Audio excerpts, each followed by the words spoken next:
Hey, everybody, it's Eddie from Tokyo. This is your cryptocurrency update from Japan. And in this video, we are going to focus on digital payments.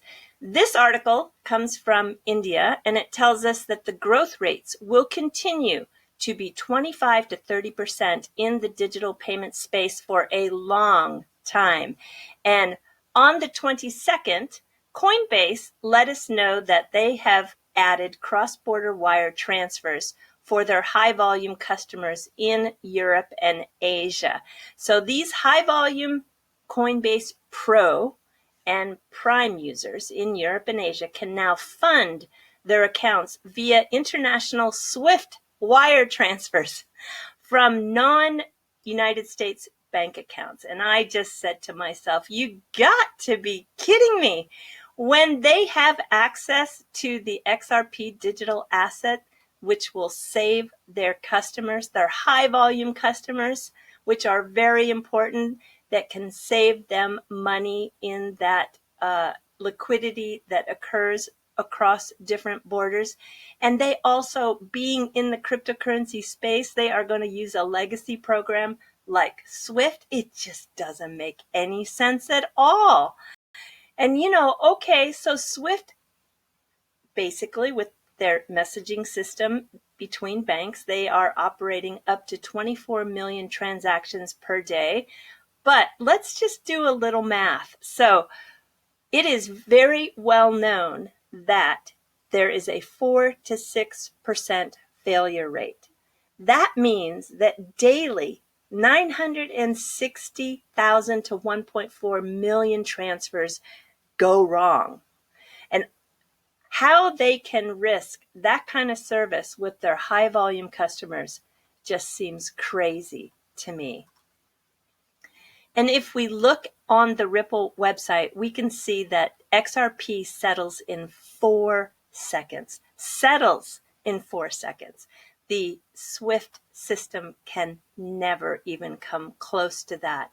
And it is scalable. XRP consistently handles 1,500 transactions per second, 24/7, and can scale to handle the same throughput as Visa. According to the source here, that's 50,000 transactions. So it just doesn't make sense, Coinbase, not at all. Here we have an article that came out actually today, and we see that who scales it best inside blockchains, ongoing transactions per second race. Well, this chart will show you that it's really not a race at all. Here is the comparison.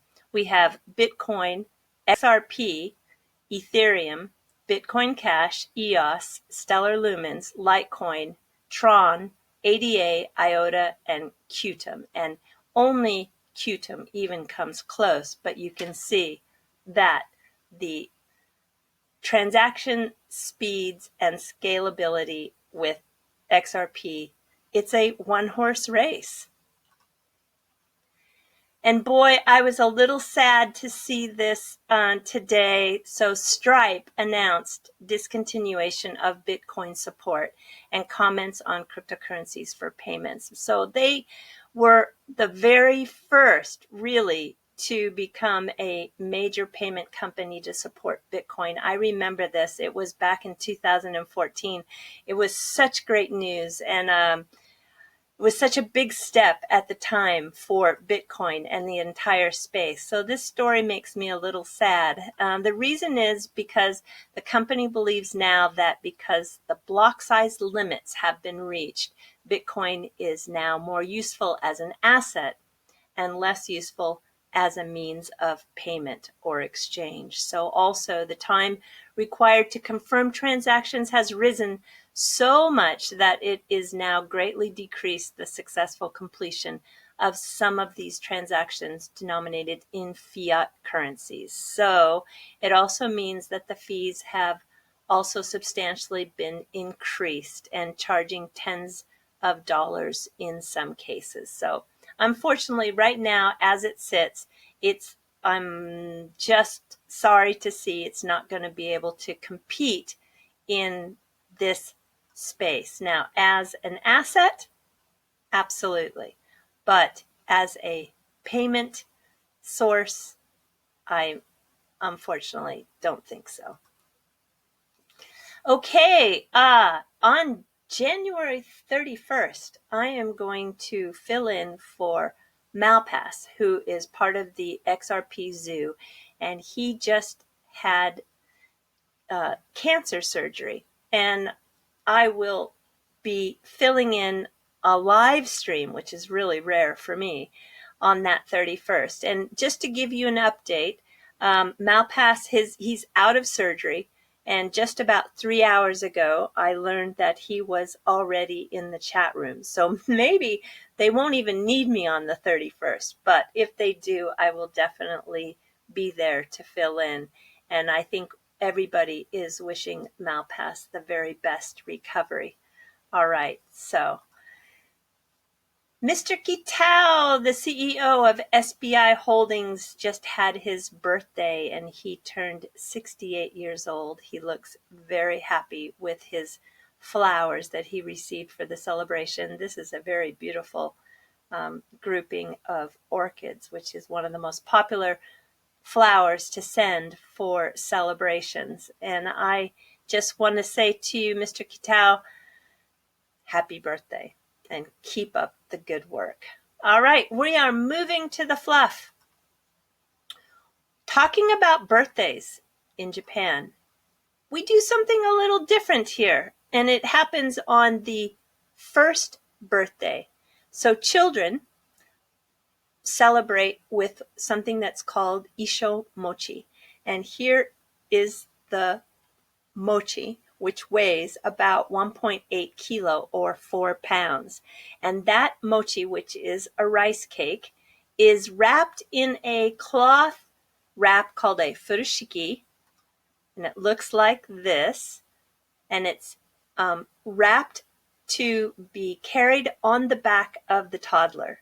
Yes, and the toddler is encouraged to take some steps.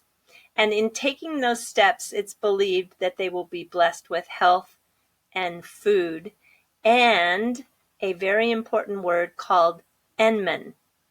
And enman means harmonious, peaceful, happy, amicable, smooth, and free of trouble life. So when the child takes the steps, they definitely struggle. And so it is kind of symbolic of your life is a struggle, but you wish that life, throughout its struggles, you also can experience some blessings of health and and that it's not too full of trouble, but that it is harmonious, peaceful, smooth, and happy. So there you go. That is a very fun tradition. I have seen it on 2 occasions, and both times were boys. Yeah, both times were boys, and I don't think they could. I don't remember them being able to take the steps. So sometimes girls are walking a little faster than boys, but if I remember right, they were crawling. They weren't taking steps. They were crawling. All right, everybody. That's all I have for you today. Do take care and sayonara for now. Bye-bye.